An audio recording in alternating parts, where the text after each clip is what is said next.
Good morning students. आज हम हिंदी में कक्षा 12वीं में जैसा कि आपको पता है हम बाजार दर्शन निबंध पढ़ रहे थे जैनेंद्र कुमार जी द्वारा रचित। आज हम उनसे संबंधित कुछ प्रश्न उत्तर हैं जो अभ्यास के हैं और कुछ एक और इम्पोर्टेंट क्वेश्चंस हैं वो करेंगे, तो ध्यान से सुनिए। बाजार का जादू चढ़ने और उतरने पर मनुष्य पर क्या असर पड़ता है? बाजार का जादू चढ़ने और उतरने पर मनुष्य पर क्या असर पड़ता है? जब एक मनुष्य के मन पर बाजार का जादू चढ़ता है, बाजार का जादू चढ़ने का तात्पर्य क्या है कि जब व्यक्ति बाजार की तरफ आकर्षित होने लगता है, अपने मन पर संयम या काबू नहीं रख पाता, तो वो बाजार की तरफ आकर्षित होने लगता है और अनायास ही बिना आवश्यकता की वस्तुओं को वो खरीद लेता है।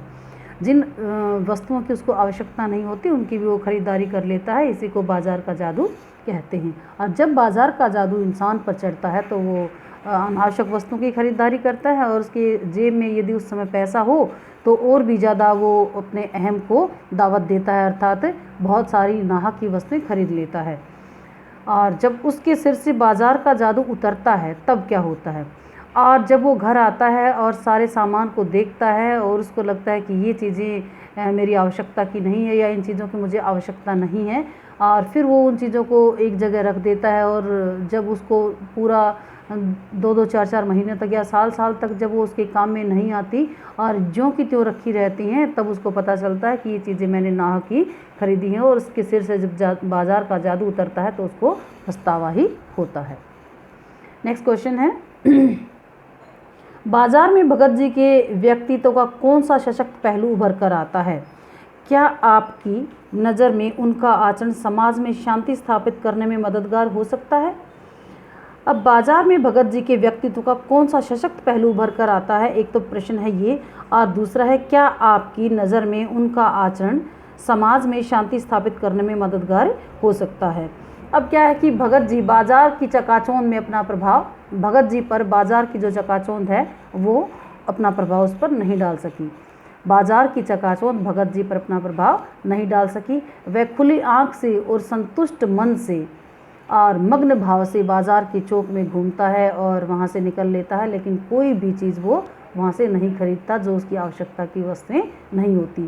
केवल उसको नमक और जीरा खरीदना है या जो अपना चूर्ण बनाता है उसके लिए कुछ एक जो महत्वपूर्ण सामान है, ज़रूरी सामान है, वो खरीदता है अपनी आवश्यकताओं का, और वो लेकर वो सीधा अपने घर जाता है। और ऐसा नहीं है कि उसका मन बंद है या मन खाली है या उसको सामान खरीदना उसके पास पैसे नहीं है, ऐसा नहीं है, लेकिन उसके मन में एक संतोष है, एक शांति है, और वो सोचता है कि जब जिन वस्तुओं की मुझे आवश्यकता ही नहीं है तो उनका मुझे खरीद कर क्या करना है। उसका अपने मन पर संयम है। बाजार का जादू भगत जी जैसे लोगों पर नहीं चलता। निश्चित रूप से ही उनका आचरण बाजार में शांति स्थापित करने में मददगार हो सकता है, और ऐसे आचरण वाले व्यक्ति ही बाजार का सच्चा लाभ उठाते हैं और बाजार को सच्चा लाभ दे सकते हैं, क्योंकि इससे आपसी सद्भावना उभरती है और मानवीय गुणों का विस्तार होता है। अब प्रश्न नंबर 3 है, बाजारूपन से क्या तात्पर्य है? किस प्रकार के व्यक्ति बाजार को सार्थकता प्रदान करते हैं अथवा बाजार की सार्थकता किस में है? बाजारूपन से क्या तात्पर्य है? अब कपट को बढ़ावा देना ही बाजारूपन है। कपट को बढ़ावा देना ही बाजारूपन है। इसके बढ़ने से परस्पर सद्भावना में या आपसी सहयोग में कमी आती है। इससे मनुष्य आपस में भाईचारा, मित्र या पड़ोसी नहीं रह जाते, सिर्फ एक दूसरे के सामान को देखकर आपस में द्वेष ही करते रहते हैं, और इसमें हानि ही होती है और दूसरे को अपना लाभ दिखाई देता है। एक को हानि और एक को लाभ, यानी कि दुकानदार सोचता है कि इसमें मेरा लाभ है, लेकिन वो ग्राहक को हानि होती है, और जब ग्राहक सोचता है मेरा इसमें लाभ है तो वो दुकानदार को हानि होती है। यही बाजारूपन है। अब बाजारूपन में शोषण भी अधिक होता है और आवश्यकताओं की वस्तुओं का इतना आदान प्रदान नहीं होता जितना अनावश्यक वस्तुओं का आदान प्रदान होता है। तो यही बाजारूपन है। और किस प्रकार के व्यक्ति बाजार को सार्थकता प्रदान करते हैं? जो व्यक्ति बाजार जाकर सिर्फ अपने आवश्यकता की वस्तुएं ही खरीदते हैं और बाजार का उपयोग सही तरीके से करते हैं, और चमक दमक में न फंसकर वो तृष्णा और असंतोष और ईर्ष्या की अग्नि में न जलकर अपनी आवश्यकताओं की पूर्ति ही करते हैं, वही लोग बाजार को सच्चा लाभ दे सकते हैं, या उन्हीं में बाजार की सार्थकता होती है। अब प्रश्न नंबर 4 है, बाजार किसी का लिंग, जाति, धर्म या क्षेत्र नहीं देखता, वह देखता है सिर्फ उसकी क्रय शक्ति को। इस रूप में वह एक प्रकार से सामाजिक समता की भी रचना कर रहा है। आप इससे कहाँ तक सहमत हैं? हाँ, बाजार किसी का लिंग, जाति या धर्म, क्षेत्र नहीं देखता। अब जब हम बाजार में कोई सामान खरीदने के लिए जाते हैं और कोई क्रय विक्रय जब हम करते हैं तो कोई लोग किसी की जाति या धर्म के बारे में नहीं जानता। एक दुकानदार को एक ग्राहक से मतलब होता है और एक ग्राहक को एक दुकानदार से। उसमें वो न ये देखता है कि ये काला है, गोरा है, ऊंच नीच का भेदभाव रखता है या भले बुरे का भेदभाव रखता है। उसको तो सिर्फ अपना सामान बेचने से या ग्राहक को सामान खरीदने से ही मतलब होता है। तो इस प्रकार से जो बाजार है वो हमारी जाति, लिंग और धर्म, क्षेत्र नहीं देखता और समाज में इस प्रकार से एक समता का भी विस्तार होता है। और इन बातों से हम बिल्कुल सहमत हैं कि बाजार ये सब भेदभाव मिटा देता है और समरसता की रचना इससे होती है। इसलिए कहा जा सकता है कि बाजार समाज की सामाजिक समता की भी रचना करता है। अब नेक्स्ट है, आप अपने तथा समाज से कुछ ऐसे प्रसंगों का उल्लेख करें जब पैसा शक्ति के परिचायक के रूप में प्रतीत हुआ हो। जब पैसा शक्ति के रूप में परिचायक के रूप में प्रतीत हुआ हो। हाँ, कई बार पैसे की हमें बहुत आवश्यकता होती है लेकिन हमारे पास पैसा नहीं होता। मान लीजिए किसी के घर में कोई व्यक्ति बहुत ज़्यादा बीमार है और उसको बहुत अच्छे इलाज के लिए पैसे नहीं मिलते हैं, तो वो बेचारा मजबूर हो जाता है और सोचता है कि काश मेरे पास पैसा होता तो मैं अपने सगे संबंधी का या अपने घर वालों का इस तरह से कोई इलाज करवा पाता। तो पैसा जो है एक शक्ति के रूप में यहाँ पर हमें परिचय देता है। हाँ, कई बार जब पैसे की शक्ति काम नहीं आई हो, कई बार ऐसा होता है कि हमारे पास पैसा बहुत होता है लेकिन फिर भी हम मजबूर होते हैं, हमारे जीवन में पैसे की शक्ति का कोई भी महत्व नहीं रह जाता। ऐसी भी परिस्थितियाँ कई बार हमारे जीवन में आती है। हम किसी के सद्भावना को, हम किसी के प्रेम को पैसे के बलबूते पर प्राप्त नहीं कर पाते।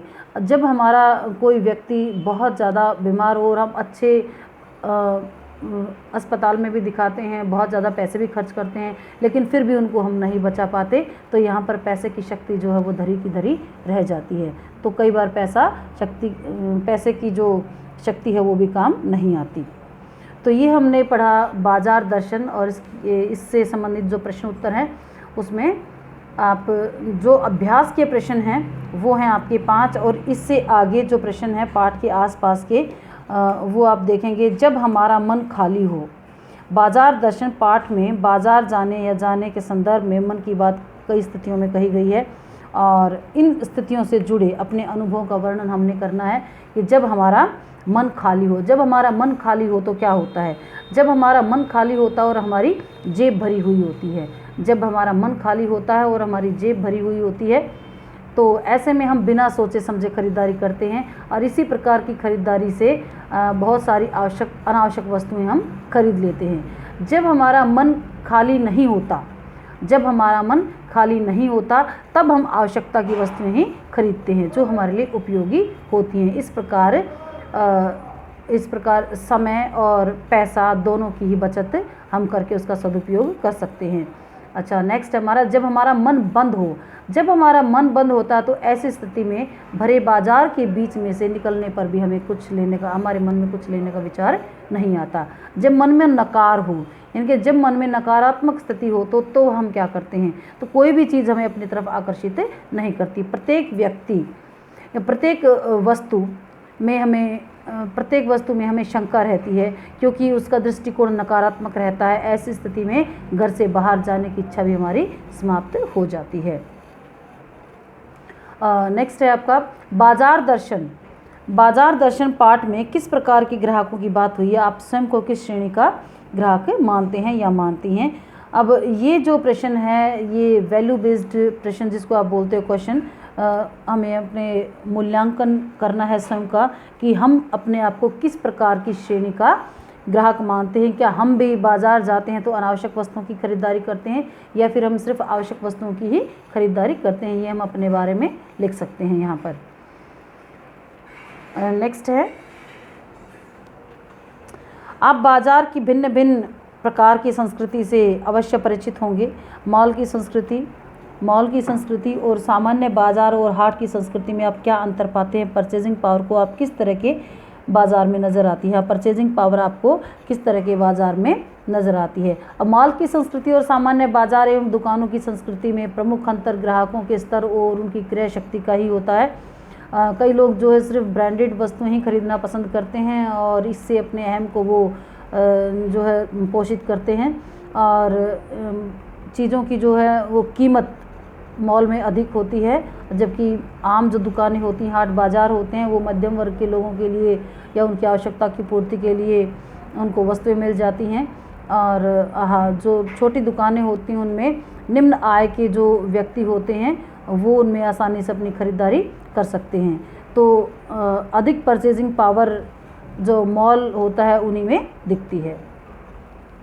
तो बेटा आज हमने ये बाजार दर्शन से संबंधित जो प्रश्न उत्तर किए हैं इनको आप अपने नोटबुक में लिखेंगे, और कुछ एक्स्ट्रा क्वेश्चंस भी मैं आपको दे रही हूँ, वो भी अपने आप उनको लिखने का प्रयास करेंगे और बार बार इसको पढ़ेंगे और याद करेंगे। धन्यवाद।